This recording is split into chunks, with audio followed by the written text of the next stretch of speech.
European West and Spanish Conquest. I am, as always, your host, Christopher Paul Dugdale, MEDMA. We're at Duncanville High School in these United States, and today is September 10th, 2020. On this date in history, tomorrow is September 11th. That's the day whenever 18 men went in and hijacked 4 planes and crashed them into the Twin Towers in New York, into the Pentagon, and another one into Pennsylvania. So hopefully today's stories end up a little bit better, but there's a lot of death in history.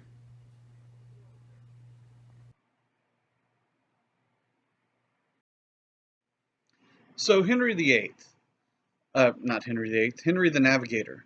Okay, uh, I'm going to make mistakes, and I'm not going to go back and do a lot of re-editing because it's okay to make mistakes. Just try and learn from them. So anyway, Henry the Navigator, he was the king of Portugal. Uh, while he was prince, he started exploring. He started trying to do things to open up the rest of the world to Europe. And he starts mapping Africa. He starts a naval college. He's trying to spread Christianity. And he helps design the caravel and brings in new types of tools for navigation, the astrolabe and the compass. Now, the truth is that most of these things were stolen or borrowed, or whatever term you want to use, from the Ottoman Empire and from North Africa. So a lot of these things were stolen, but since anytime the Europeans find something they didn't know before or go somewhere they hadn't been before, they consider it a discovery. So if you find anything kind of strange here, just remember that, and that will help. Not that it'll make sense, but it will help. Okay, now Vasco da Gama. He is sailing for Portugal. He helps find India and the Molucca Islands. These are the spice islands that you might know as, big parts of Indonesia. Okay, over on the right-hand side, you can see the island that is blue and in green. Well, anyway, so he goes around the tip of Africa, or the Horn of Africa. They call it the Cape of Good Hope.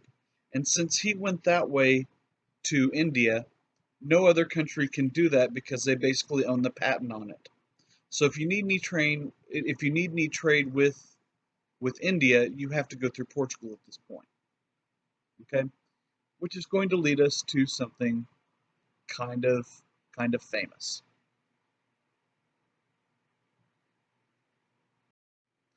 This would be Ferdinand of Aragon. I don't know if you remember this name, but uh, Isabel of Castile. The two of them get married. So Ferdinand and Isabella. You might have heard that. Around the year 600, a group of Muslims from Africa go into Spain and capture Spain. And for the next 900 years, they ruled Spain. In the early 1400s, there's a big push towards a conquest of Spain by the people that had been ruled for nearly 900 years. They were down to a few small or large nations for Spain. Ferdinand of Aragon had the largest army, and Isabel of Castile, she had money. So when they got married, they were able to unify and reconquer all of the Iberian Peninsula, where Spain was.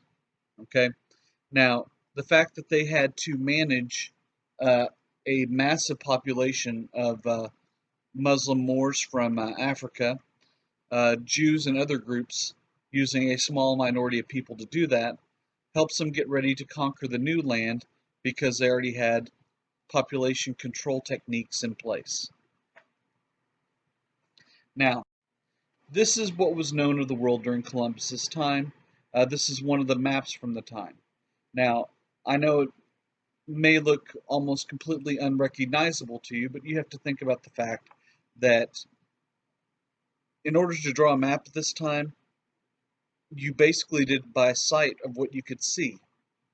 And so over over a couple hundred years, they would finally come into focus like this.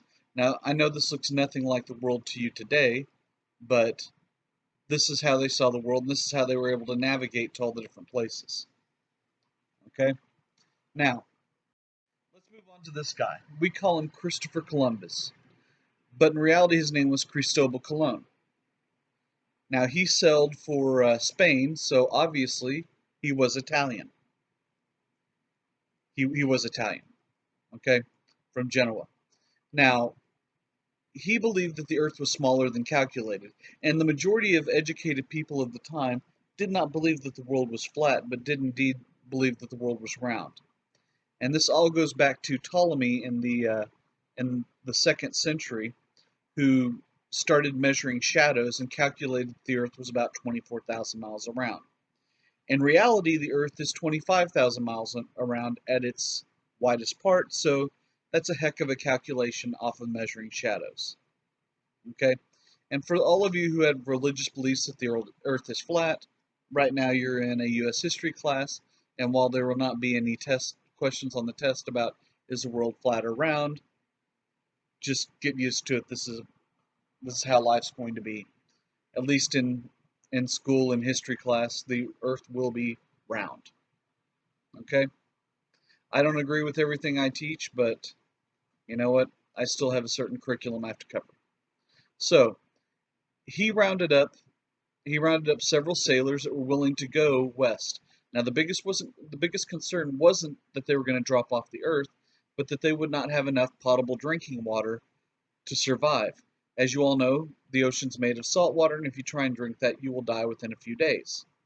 So he thought that the world was smaller than calculated, and that if you sail west, you'll run into Japan and Asia. Okay? He said it would take about 3 months to get there. Okay? Now imagine the world without a North and South America in it, and that big chunk cut out, and he might be kind of close on how long it would take to get there if that wasn't there. Really, he's not, but again, we have history and we have satellites and a lot of things he didn't have. So when he lands, he thought Cuba was Japan. He demanded gold from the tribes, and on Christmas Day of 1492, the Santa Maria sank. So he went back to get some ships. While he was gone, his men tried to enslave the natives, or the indigenous people. So when Columbus got back and saw the revolution taking place, he enslaved 500 of the indigenous people and brought them back to Europe. Going here and planting this flag gave him claim to really almost all of North and South America, and later on several countries will go to see whether or not this is real. The Treaty of Tortosius, okay? This is where the Pope, the most powerful person in the world, is trying to decide between Spain and Portugal who gets all of Asia. And so he draws a line, and this line would ultimately go all the way around the world because, that's kind of how a line would work then. And Portugal ultimately is going to receive Brazil, Asia, and Africa, and Spain's going to receive South America. Now, the map on the left, you see that is one of the first maps that ever calls the Americas the New World. Okay? That's called the Captain's Map. They actually have it up in storage at the University of Texas at Arlington. I've gotten to hold this map before I got in trouble for touching without gloves, and then I was forced to go and just watch everyone else handle all the maps. You've got to give those instructions beforehand, people. So, Martin Valsamuller. Martin Valsamuller takes the accounts and stories of a guy by the name of Amerigo Vespucci. He was a man who went with Columbus on his 4th voyage, and he also talked to some of the people from Vasco da Gama's trip that had gone to Asia, and when trying to compare everything that they saw, he realized that what he saw was new land. So Valsamuller would name this new land in honor of Amerigo Vespucci, who had seemingly discovered it, which is why we're called America. Now, the picture you see on top, and the picture that's kind of been the background for this entire unit, that is the Valsamuller map. This was lost to history for about 200 years. Now, this is what's known as America's birth certificate because it's the first time that America is named America. And a German family was going through their dungeon, or basement if you want to call it that, but it was a dungeon in a castle, or basement in a castle, and they came across and found these 12 maps. And you can see the lines to kind of separate one from the others. And they wanted to know if it was worth anything, and they ended up getting a nice little $15 million pay cut. Or not pay cut, payout. Or maybe it was a pay cut, maybe it was worth more. I don't know. I think I talked myself into a corner. I should probably talk about John Cabot. Now, John Cabot, you can see him right there. I don't know if you know this, but the American language is a little bit racist. Okay? His name was Giovanni Cabot. He was Italian. So he goes up to introduce himself, Giovanni Cabot. And, you know, it's nice and beautiful and musical. You have the Englishman going, John Cabinet? No, Giovanni Cabot. John Cabot. Giovanni Cabot. John Cabot. Yes. Okay. He is the first European to see North America in 1497. And as a result of him seeing it with his eyes, not with his hands, this gives England a claim to all of North America. Now, they're not going to quite get all of North America, but being the first person ever to see it, unless you include the large number of Native Americans, well, there you are. So, the West Indies. By the way, check out my postcard on the left-hand side that I did a poor job scanning. Columbus named it the West Indies, believing that it was the islands off the coast of India. Again, we can call him an idiot, but by the time he made his voyage, there were probably less than 50 to 100 people who'd ever been to India and seen someone who was from India, or, you know, Japan, or anywhere throughout Asia, other than the part of Asia closest to Europe. So he's not quite the moron that we think he is. Okay, but these islands really become the staging ground and make it possible for Spain to take over all the Americas. These men that conquered the Americas were known as conquistadors, which is Spanish for conqueror. Now, Vasco Núñez de Balboa, he is the first person to see the Pacific Ocean. He doesn't name it, though. And he does this by going across Panama. He goes about 20 miles and gets there and he's like, oh, check it out. It's another ocean, I think. Okay? Now, this leads to Ferdinand Magellan. Now, if you know anything about Ferdinand Magellan, you would say he's the first person to sail all the way around the world or circumnavigate the world. But the truth is that's a big lie. Okay? First, he takes off from Spain. He goes around the tip of South America through the Straits of Magellan, kind of ironic that they have the same name as him. And he gets to the Pacific Ocean. He was like, I'm going to name it the Pacific Island, or Pacific Ocean. And I don't know what that accent is, but you can imagine he had an accent maybe. So he goes across, he sees it, and he was like, this is very peaceful, so I'm going to call it the Pacific Ocean. So he goes around and he finally gets to the Philippines, okay?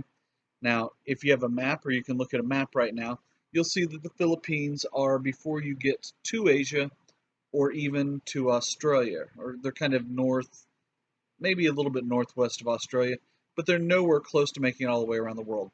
He gets there and he thinks, we're going to make everyone a fortune.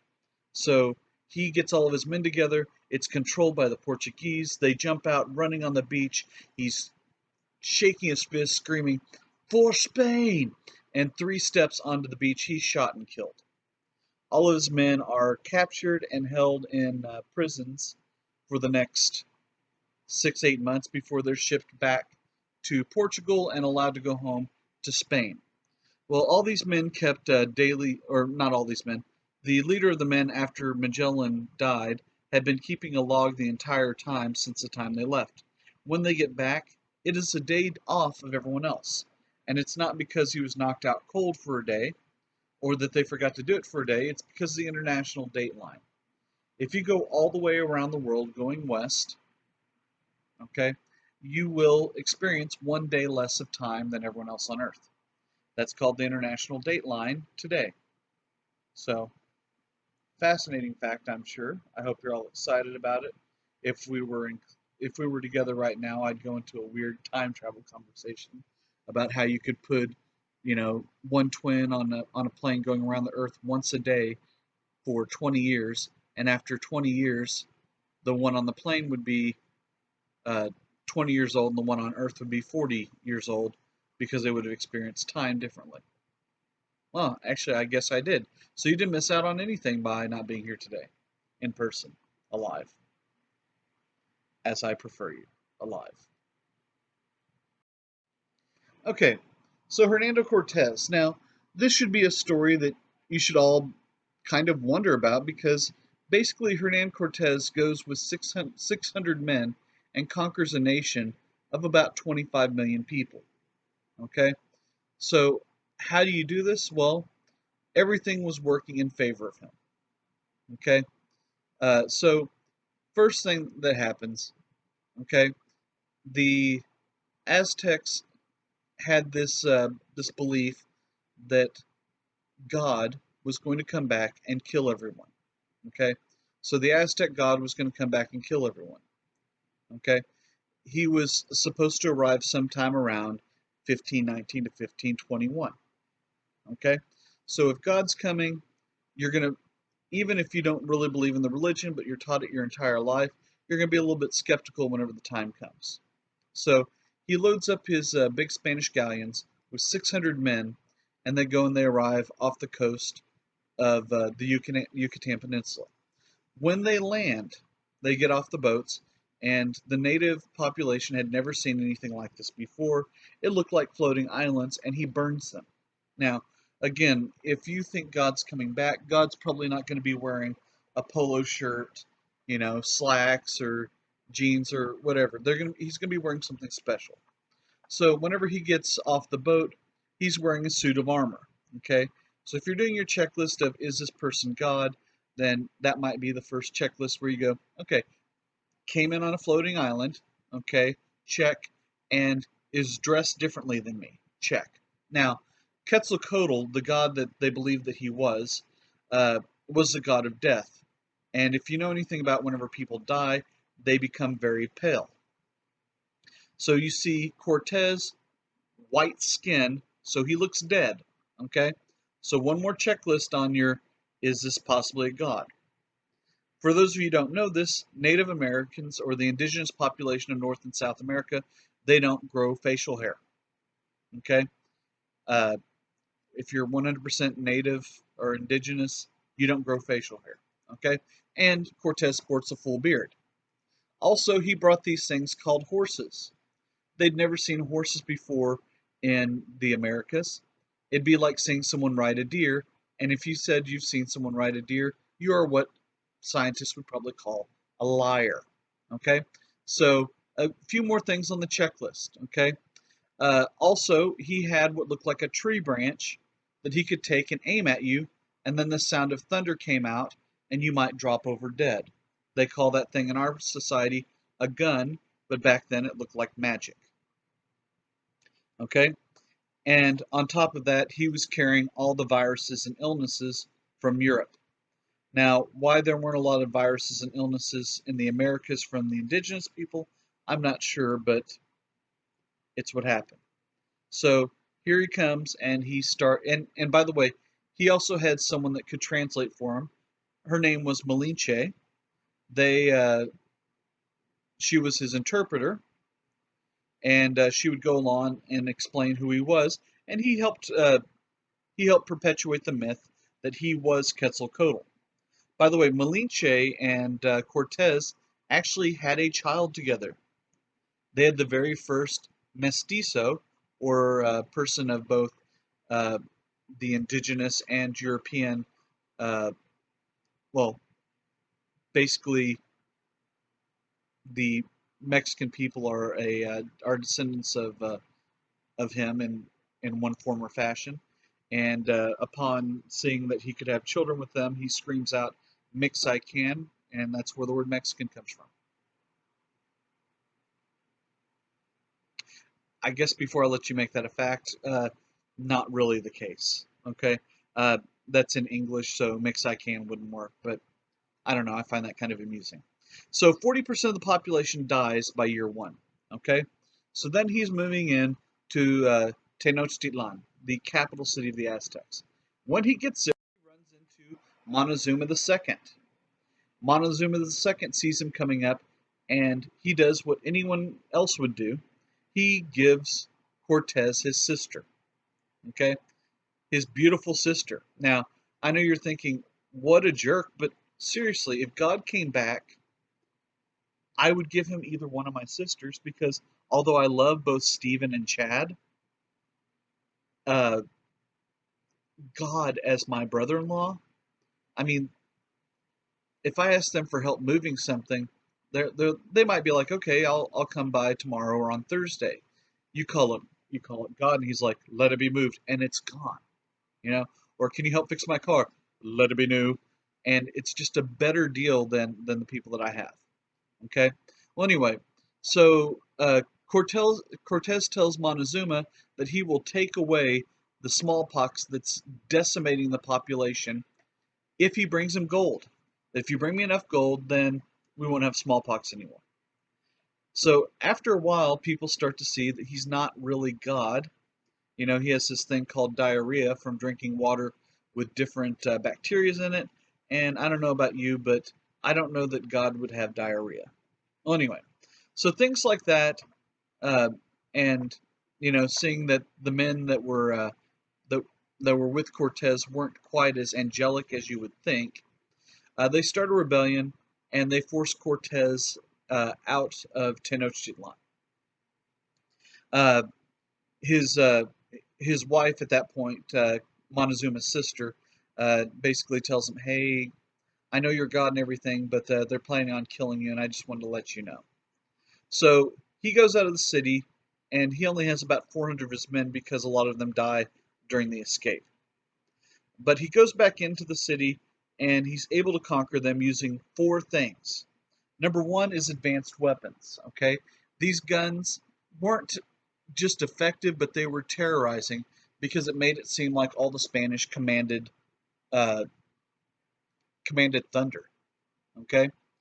Also, their suits of armor, the troops that did, if you throw a spear at someone and it just kind of bounces off, and you're used to in warfare for that to go through them and violently kill them, then it's going to make you wonder if they are, you know, well, I guess I'll go on to what I have listed on this slide as a third reason. They believed that the Spanish were gods. Uh, yeah, I mean, you throw a spear and it bounces off of them, kind of godlike, and that they can command thunder. Number three is the native allies. A bunch of people hated the Aztecs anyway, so they helped the Spanish. One of these groups was the Tlaxcalans. And number four is illness from smallpox. Uh, a majority of the people there had smallpox and were dying. So this is how one man with 600 men were able to conquer a nation of about 25 million. Francisco Pizarro, his story seems a lot, weaker once you get to this, but he goes in with 180 men and he captures Cusco, not the llama from the Emperor's New Groove. I know what you're thinking, but he captures Cusco, who was the actual emperor. Maybe it was a llama then. I don't know. During a civil war, what made it so easy for him to conquer the Inca Empire was they had all these elaborate roads that connected all the cities together. Okay, so between Cortez and Pizarro, they brought back so much gold it caused an inflation of 500% in Europe. Not just in Spain, but in Europe. Okay, so basically he brought 5 times the amount of gold back to Europe that was there already. And this will help invent capitalism. In addition to this, there was a lot of other things that were exchanged. You have this is called the Colombian Exchange, and so from Europe to the Americas, they get apples, bananas, oranges, lemons, limes, lettuce, olives, peaches, watermelons, all these great things. Cattle, chicken, horses, pigs, and sheep. Mm, aren't you hungry right now? Not necessarily for horses, but you know what? I'm not here to judge. Okay. They also brought over coffee, rice, and wheat. Okay. So it sounds like the Americas got a great deal. I did forget this. They also brought over malaria, measles, smallpox, bubonic plague, and influenza. Okay. Basically, they brought mega COVID over to the Americas. Okay. From the Americas, they got tobacco, they got beans, cocoa or chocolate, corn, peanuts, pineapples, sweet potatoes, white potatoes, pumpkins, uh, and about the only disease that it was believed that they brought over was syphilis. But a couple of years ago, they discovered that there were cases of syphilis before. So as far as diseases that the Americas gave to Europe, there's not really anything. Okay. Juan Ponce de Leon. Uh, by the way, you hear names like Juan Ponce de Leon. His name is Juan Ponce, and he's from a part of Spain called Leon or the Lion. Okay, and he's just Juan Ponce from Leon. So anyway, anytime you see the day in there, that means of or from, and that's where the guy is from. So he's just Juan Ponce. Okay, he explores Florida looking for gold. In 1513, he thought Florida was an island. Uh, he never found the Fountain of Youth, or maybe he did. Maybe he's living amongst us right now. Alvar Nunez Cabeza de Vaca, uh, he explored Texas. Basically, he went out on an expedition to try and get wealthy like Cortez did. Uh, well, he's on an expedition with someone else. They go to the Mississippi area, and uh, the natives started attacking all the men in his group because the guy in charge thought that he could just kill as many natives as he wanted to, so no harm, no foul, and so they chased him out. They make ships to go back to Cuba, and they're caught in a hurricane. And Alvar Nunez de Cabeza de Vaca, I'll just call him Cabeza de Vaca because that's what most people do. But so Cabeza de Vaca washes up in Matagorda Bay, which is right near Rockport or Corpus Christi today. Okay, when they get there, they're greeted by these 7 foot tall uh, natives, the Karankawa, who were also cannibals, and they ate a lot of the survivors. Uh, Eventually, Cabeza de Vaca is like, "Hey, if you don't eat me or my slave Esteban, then I will cure you." And he does, and they're like, "Okay, fine." And so he said, "I'd really like to go home." So I'm going to go to basically Tenochtitlan. They're like, "Okay, well, good luck with all that. Have a great day." He goes off walking, and he walks all the way across Texas with the Esteban until they're getting close to El Paso. Then up on the horizon, he sees the sun sitting behind the city. It looks golden to him, probably because he hadn't eaten or drank anything in a while. And he thinks it's a city made out of gold. And this is where we're going to start up with tomorrow. Okay? Uh, this is the slide that means that we're at the end. And I'll see if I can make a nice thing of credits at some point that will make you so happy that you'll be happy. Well, hugs and handshakes. Hopefully, I'll get to see all of you soon.